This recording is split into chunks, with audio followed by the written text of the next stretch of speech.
Long walk, but I finally got here. Ćele Kula.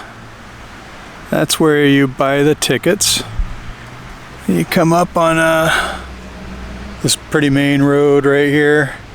It's just past the military hospital.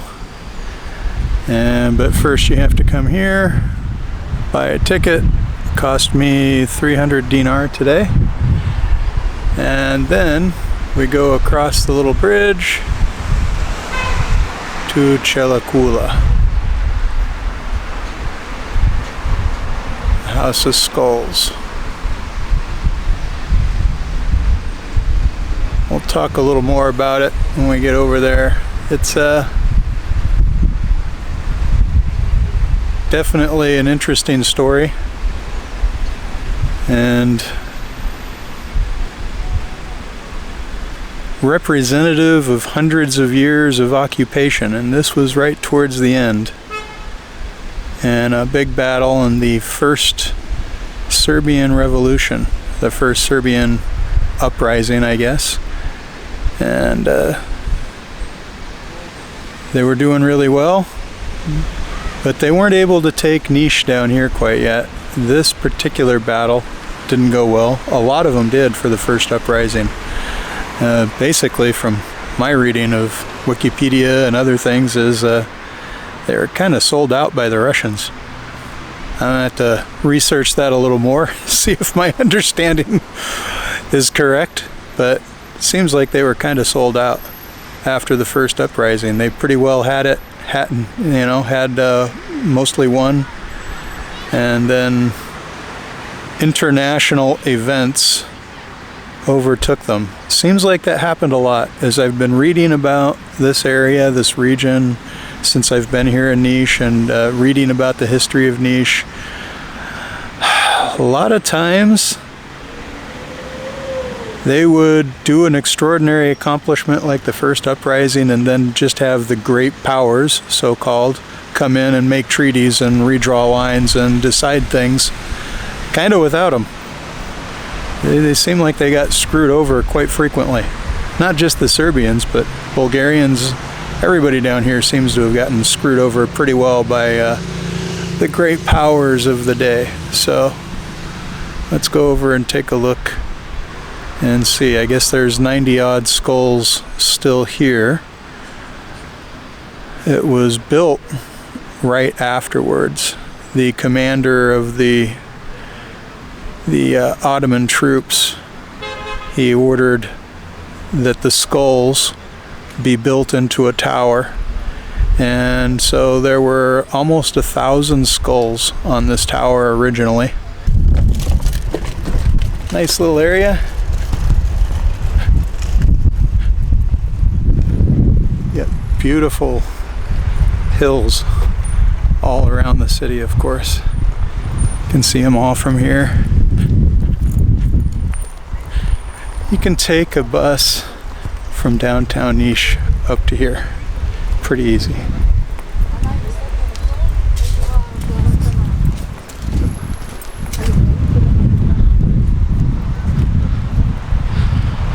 I believe there's a church or two in here too.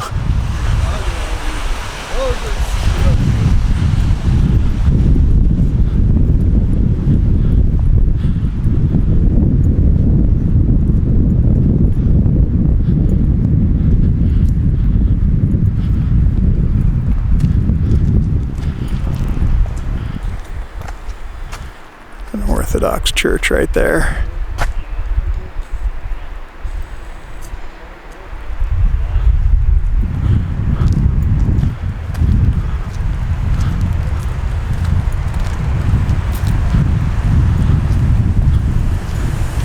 Doing some reconstruction here. I'll go see what we can see.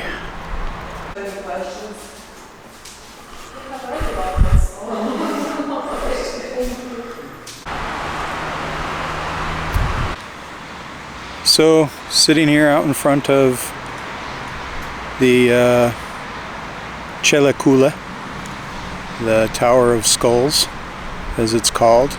This is some pretty rough history here.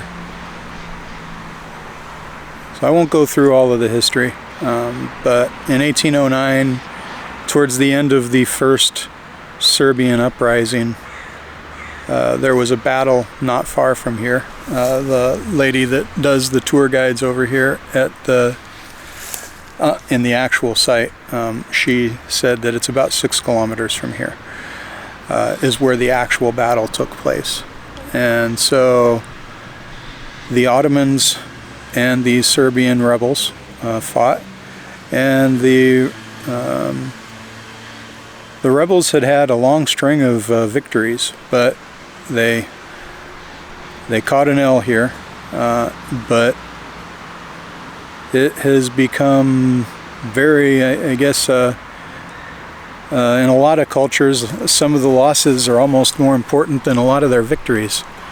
And so you've got a couple battles in Serbian history, and this is probably one of them, where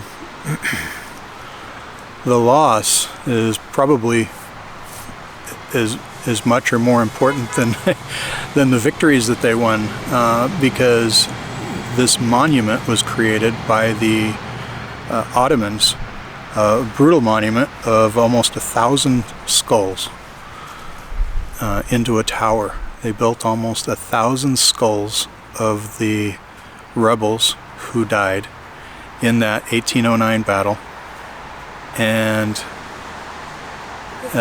even after the second uprising, when the Serbians gained nominal independence, they had the Principality of Serbia at that point. So this was south of their border. They had not captured Niš. Niš was still part of the Ottoman Empire. And so, and even after that, right here, just like really close to their border, what would have been on the border at the time, stood a tower of 1,000 skulls of their fellow Serbians as a testimony to that battle. And that's pretty rough. Once they finally got hold of this area, Niš, in the Balkan Wars of Independence, and the Berlin Accords were signed in, I think, 1878 or 77, 78, somewhere around in there, and they got their full independence and stuff. They finally gained control of this area of Serbia. And that's hard. It's really hard to imagine for an American. I mean, I'm even, as Americans go, I imagine Northeasterners probably are more used to being around historic type stuff. I'm from the Northwest, so we just don't have a lot of historic type areas and things like that to go to and things. We don't have Revolutionary War monuments or Civil War monuments or any of that kind of stuff. So we were barely a state even at the Civil War, and really didn't have any fighting. So it's hard for me to wrap my head around the idea of a place being subjected to a foreign empire for like 400 years, since the 1300s. And all of the suffering that went along with that. I don't know. It's really kind of hard to wrap your head around. I think I've probably walked up stairs that are here that are older than my country. So you try and wrap your head around the time frames involved here, and it's pretty significant. So yeah, hopefully there will never be an event like this and never be another monument like this. They've kept it. After they took control of the area, of course, they built a covering around it, a building around it, to try and protect it from the elements and let it be a place of remembrance. It's still visited by millions of people every year. She said Serbs and foreigners like me come here pretty equally. Yeah. I don't know. I guess for any Americans here, I mean, is there any event like that solidifies your consciousness as an American or anything of that nature? I mean, I think there's certain events like this that Serbs they go straight to. There was a battle in 1389, and there was this and some other things that are deeply ingrained in Serbian consciousness, it appears, in talking to Serbs, and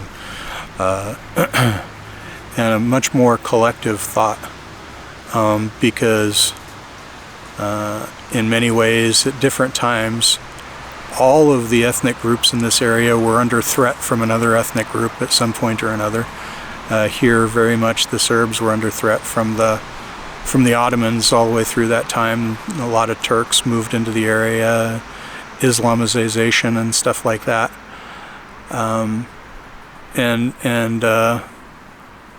It really probably molds the psyche very differently. I've been thinking about nationalism, or what it means to be American, what it means to be a Serbian, and all of these different topics since I've been here.